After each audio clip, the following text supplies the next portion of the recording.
when you live life your way and you're not going by society's way, there will be people who will comment, people who will judge, people who will throw virtual stones at you, if you will. It's going to be hard. It's going to be hard walking either path. But at the end of the day, on path one, you feel stifled and depressed and unauthentic about the way you're living. On the second path, while you face a lot of hardships walking on the path, the journey itself, the bottom line, the foundation makes you happy because you know that you don't care about what others say because this is what you want to do. So when your wish and your want is there in that path, it will automatically make you happy no matter how many stones people throw at you.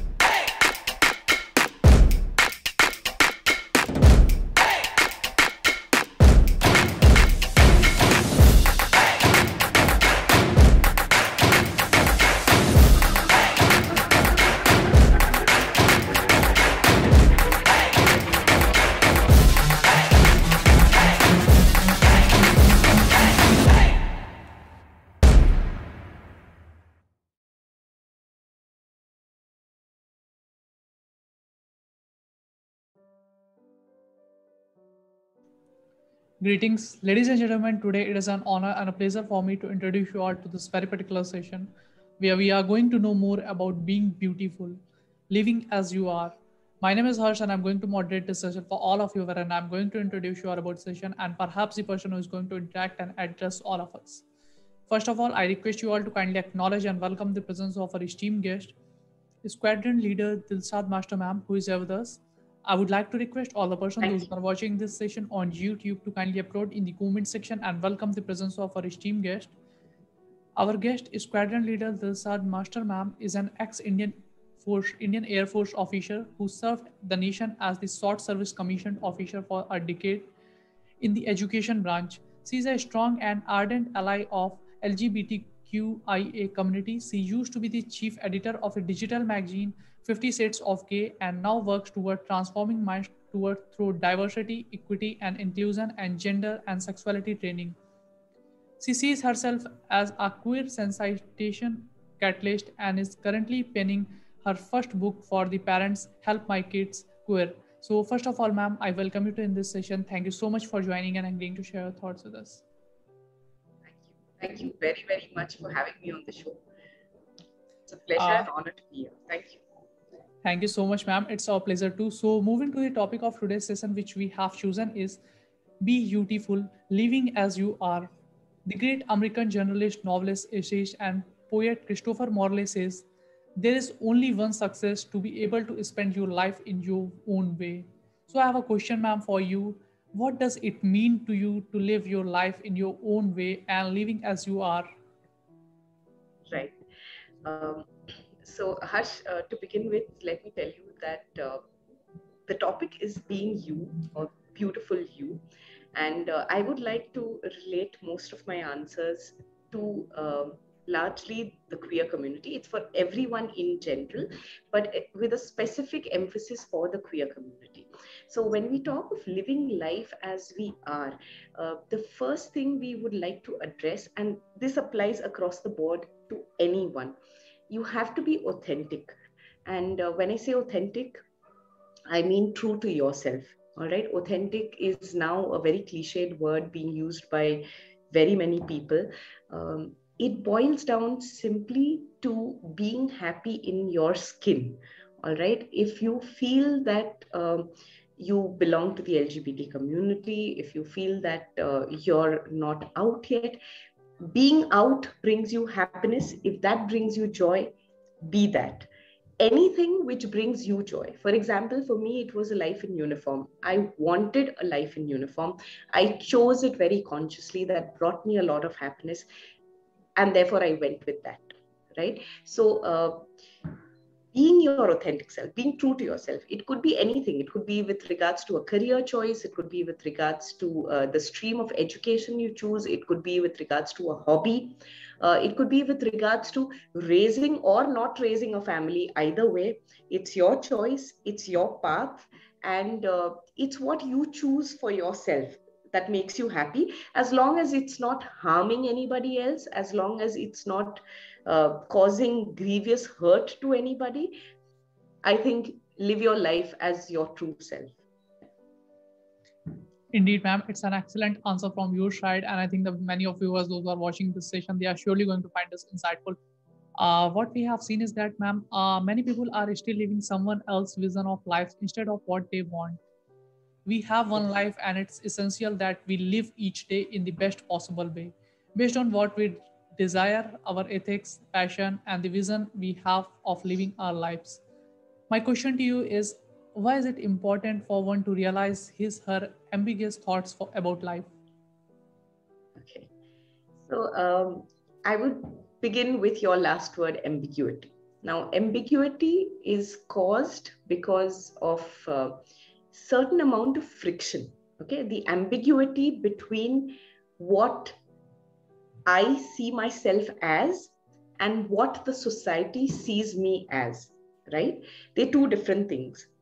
Uh, as long as they're two different and there is a war in your head as to which one to choose, there is ambiguity, there is friction, and because of which you can't live your true authentic self, and therefore you are unhappy, right? Now, stretching that further, there are two paths, one which you can draw for yourself, the other which the society will make you believe is the ideal path which you should be walking on. Okay? Now, I will not say that choosing that path, the society's path, is easy. No, it is not. Both paths are difficult, and I'll tell you why. The first path, when you choose to go the society way, you continue to live what society believes is the ideal way, right? But every minute of that life which you spend on that path, you live sad, upset, depressed, very, very stifled in your heart that this is not me. Why am I doing this? I would never have done this given a choice, right? But the good news is that you have a choice. So when you choose to go on to the other path, that is also difficult. Okay, it's not that it's equally easy. It's not that it's very easy, moving from this to that. That is equally difficult, because over here, now when you live life your way and you're not going by society's way, there will be people who will comment, people who will judge, people who will throw virtual stones at you, if you will. It's going to be hard. It's going to be hard walking either path. But at the end of the day, on path one, you feel stifled and depressed and unauthentic about the way you're living. On the second path, while you face a lot of hardships walking on the path, the journey itself, the bottom line, the foundation makes you happy, because you know that you don't care about what others say, because this is what you want to do. So when your wish and your want is there in that path, it'll automatically make you happy no matter how many stones people throw at you, right? So yeah, the ambiguity is to choose which one you wish to walk on. If you wish to choose society's path and go that way, more power to you. That's all right. But think about the end result, whether you will be happy or stifled. If you're happy with that, just go ahead. But if you feel the other path is meant for you, then irrespective of the hardships that you might have to face to walk on it, choose that path. At the end of the day, it's going to lead you to a lot of happiness, a lot of internal satisfaction. Indeed, ma'am. Again, it was a quite insightful answer from your side. You have very clearly explained the difference between choosing the way we want and choosing the way which society is traditionally practicing. Ma'am, what we have seen is that our daily lives have been so much digitalized, tracked, and tied up in metrics. Our real selves have split up into online avatars and profile pictures and status updates. A virtual life is sunny and bright. It's where you post your prettiest picture and tell us all your best news. But is it real? Most importantly, is it healthy? First, let me begin by saying that social media is a tool, all right? And any tool is good or bad depending on how much of it and how we use it. right? So while social media is a very powerful medium, harnessing it to our advantage, to bring it happiness to us, is entirely in our hands. When you put your happiness in others' hands, okay, that's when the trouble starts. All right. So, what I mean by that is, if I post a picture of myself, which makes me happy, that, oh, I'm really well dressed today. I feel like I'm really looking good today. I post a picture of myself to tell the world, I mean, look at me, I'm looking good. That's all right. The trouble starts with the expectation of likes, of shares, of comments, of people telling you how good looking you are, or how beautiful you look, or um, even out there, if somebody just puts a thumbs up and not a comment, then again you feel hurt, again you feel depressed. While everybody wrote 2 sentences, you just put a thumbs up. Why? So it's from the expectation of what others feel. That's where our problem is. Social media as a tool need not necessarily be two-way engagement. The minute you have two-way engagement, the minute you have expectations from others, from what you put out there on the net, that's where the trouble starts. As a tool, it's fantastic. And if you use it with a lot of self-restraint, and when I say self-restraint, I mean in terms of your exposure to the digital medium, in terms of the hours of the day, it's perfectly healthy. It's not at all bad. In fact, I would go a step further and say it's very, very therapeutic, because at times you may not be able to live your authentic self in your real avatar. A lot of people live their authentic selves in their virtual avatar. So for those, it's actually therapeutic. Okay, again, going back to the queer example, let's say there is a person who is unable to come out to his family. He or she or they are unable to come out to their family and live the life that they want to, right? They can't do it in real. So that's upsetting.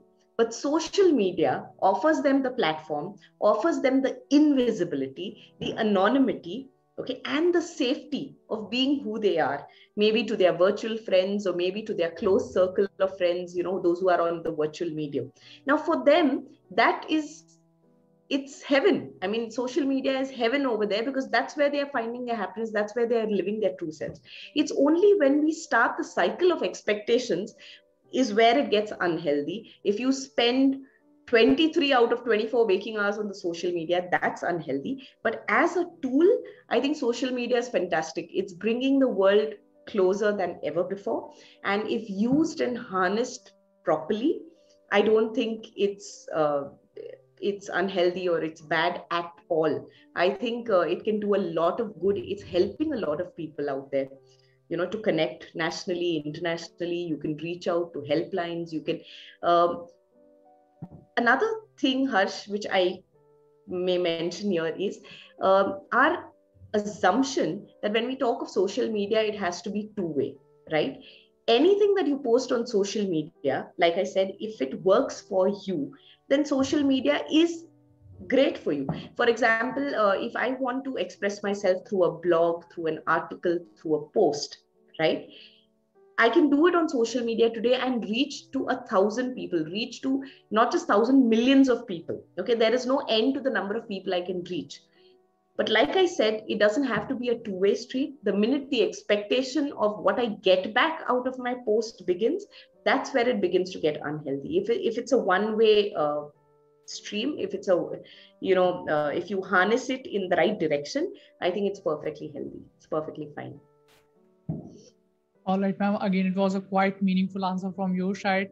And I think you have very clearly explained how social media is acting as an enabler. And of course, there's a points which is not which is affecting our society, which we can't which we have to means take it into consideration. But we have to choose how much time we have to give it into it. And of course, is everything which we choose come with the things which we don't like. So it is a good example of that. And my next question to you is how your life choices will reflect your moral and beliefs, how they will aid you in making a deliberate choice on what is important to you. Okay. So Harsh, let me begin by saying that morals and beliefs are not set in stone. All right, that's one very incorrect assumption that people have. Like, if these are my morals, I will stick by them no matter what. I will live for them and I will die for them. I think that is incorrect. Okay, let me give you a small example. When we are children, when we are growing up, right, we outgrow our clothes and our shoes almost within 6 months. As a child, I mean, when you're really little and when you're growing up and all that. Even after that, when you're growing way into your teens, almost every year, like a minimum of once in a year, you'll outgrow your shoe size, right? You'll grow bigger and bigger and bigger. But you are the same person. The person is you. You're just growing, and therefore you need bigger shoes, don't you? Right?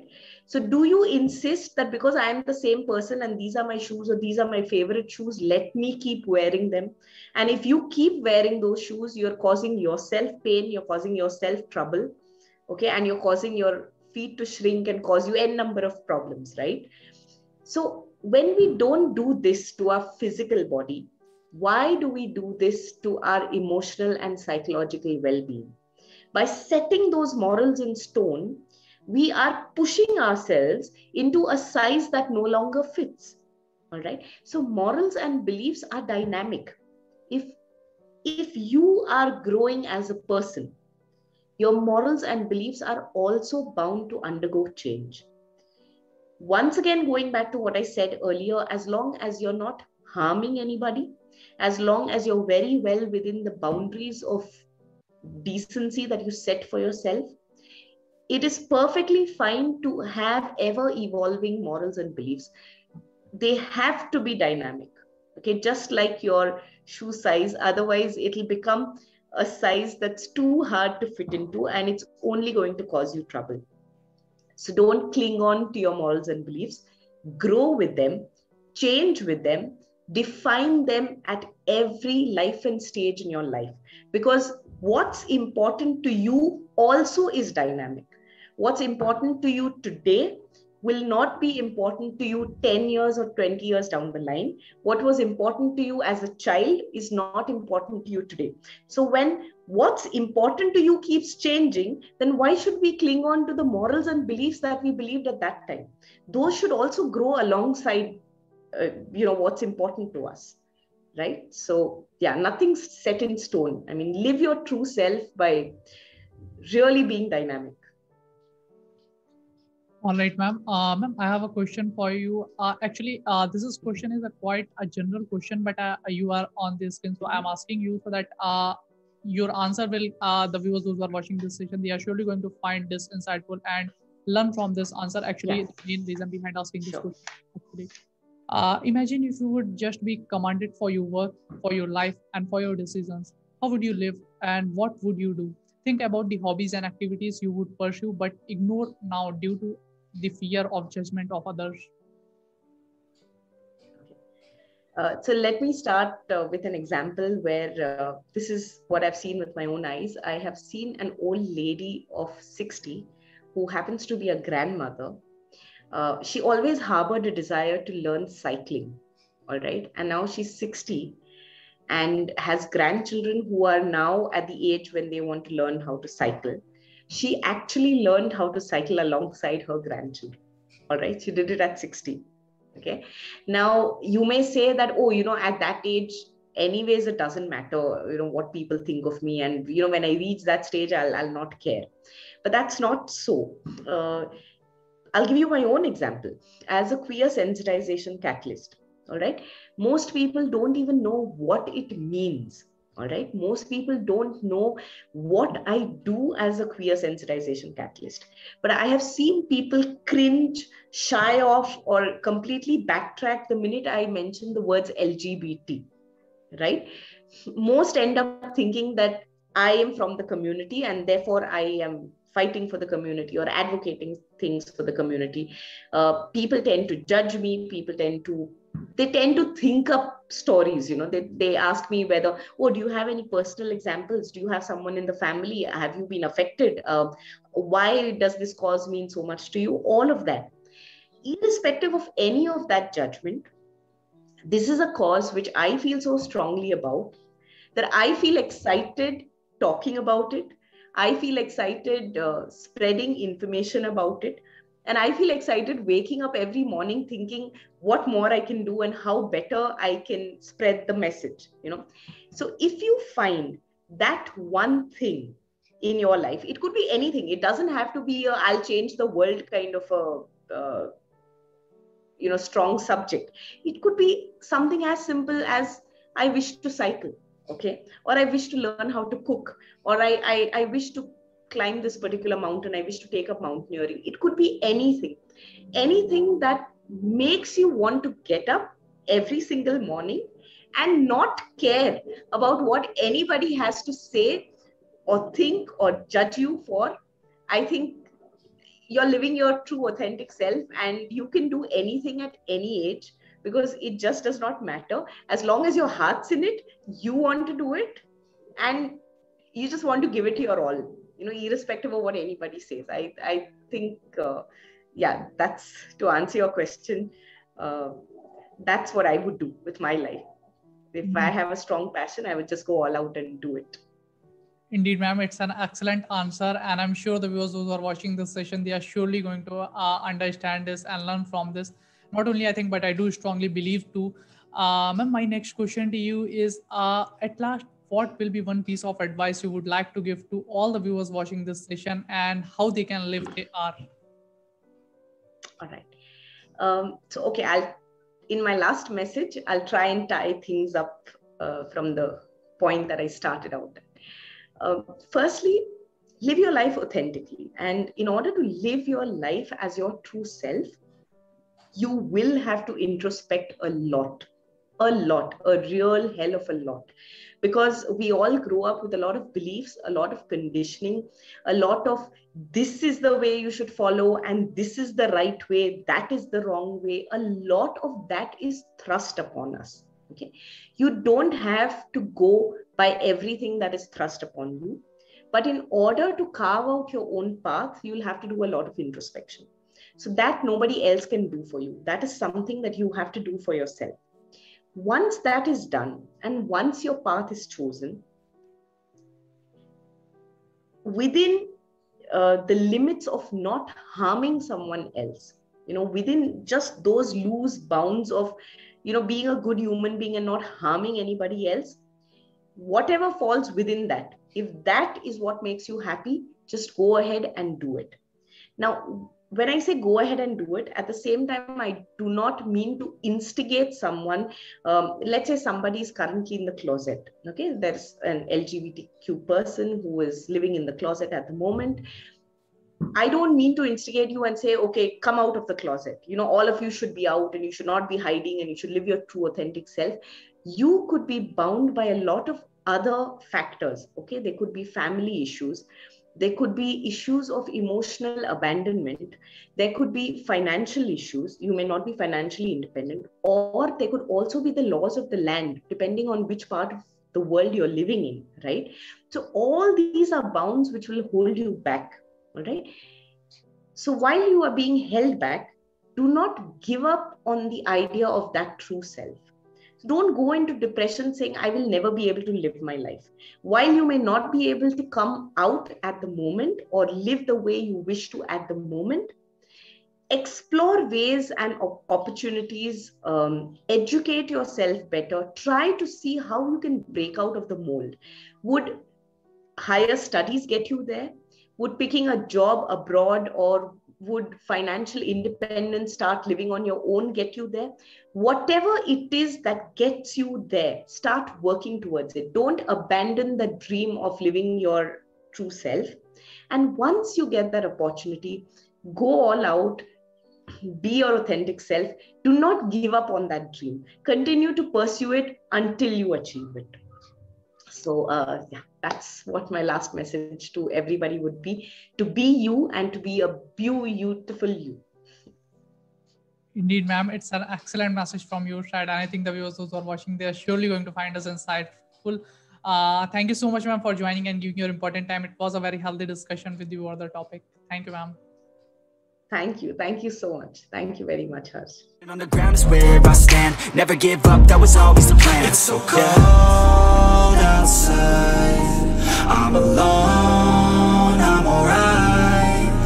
so cold outside. I'm alone